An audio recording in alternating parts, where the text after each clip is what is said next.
When the first Octopath Traveler released in 2018, it was the unique art style that I loved most. Beautiful 3D backgrounds and windswept plains, icy tundras, and winding cities, each punctuated with cute 2D sprites that felt alive in this strangely unique world. Octopath Traveler 2 is much of the same, but does this entry simply continue with the formula of the first one, or are the changes enough to keep one immersed more than its predecessor? First off, don't worry if this is your first introduction to Octopath Traveler.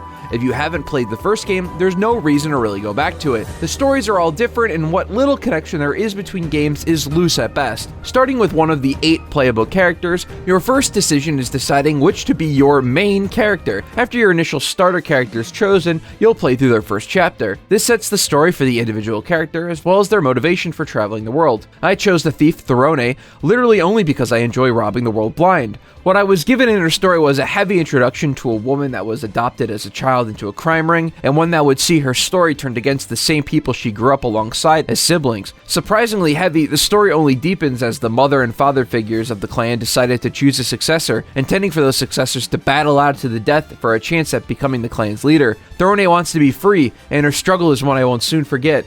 Upon finishing the first chapter, you gain a lot of freedom. Freedom to steal, roam, recruit other party members, and go grind mobs for levels and job points to your heart's content. Job points accrue slowly, but upon meeting set thresholds, you can redeem them for additional skills and abilities specific to each character's starting job. When entering new areas, a disclaimer will appear telling you the combat level of the enemies within. It's crucial to try to meet and exceed that level threshold, or you'll have a very bad time even if you are a seasoned turn-based JRPG veteran. The second character I gunned for was Oswald, a scholar accused of murdering his own wife and daughter. His opening chapter sees you escaping a Frosty Island prison using your forbidden magic to gain freedom. Oswald's main motivation is to track down and find the man that actually killed his family. Losing everything has turned him to being hell-bent on seeking revenge. With this strong magic that can hit the entire enemy party, Oswald is a strong contender for hitting elemental weaknesses and exploiting them for massive damage. Paired with Throne's stealing abilities, you'll be collecting items and making short work of enemy parties in no time. After collecting all 8 travelers, the time came for me to try to seek out extra jobs. One of the best parts of this game, like Octopath, is the freedom of customizing your characters down to their abilities and skills. Support skills can even be used without the corresponding class being equipped, and are well worth grinding out for overall party cohesion. Each character can equip up to 4 support skills, so make sure to choose well in order to grind less. Some skills will not affect the party beyond a single application, so be sure to read them closely to avoid wasting a skill slot that could be more beneficial with something else selected. Secondary jobs can be equipped by any character as soon as they are unlocked.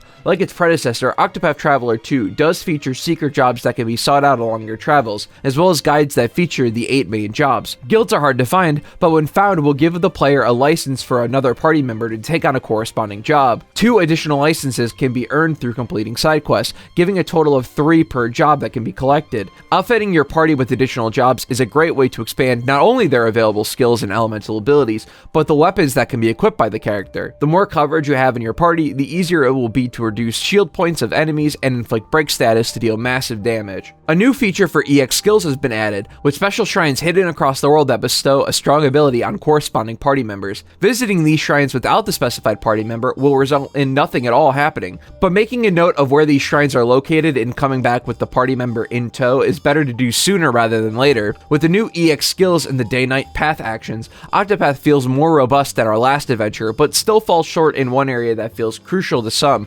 party interactivity. Octopath Traveler 2's separate stories may not encompass friendship and growth between characters and their relationship with one another, but the personal growth aspect is strong. If you were looking for a more traditional telling of 8 folks setting out together to complete a common goal, you'll be disappointed, but with the side chapters that were added, interactivity has improved, but may not be what fans had hoped for. Despite that, the 8 stories individually have fantastic writing and growth for each character, and finally will culminate into an endgame that won't disappoint. Journeying across Solistia may bring back some great memories if you played the first game. While the areas and cities are different, the exploration and combat remain much the same. Like last time, the music is what really sets the world into motion. Especially for me, the town themes really stood out. Standing in Wellgrove on the western continent really feels like a typical forest town in any standard JRPG, but the music is so peppy and uplifting that even though it feels like your standard town theme, I can't get it out of my head.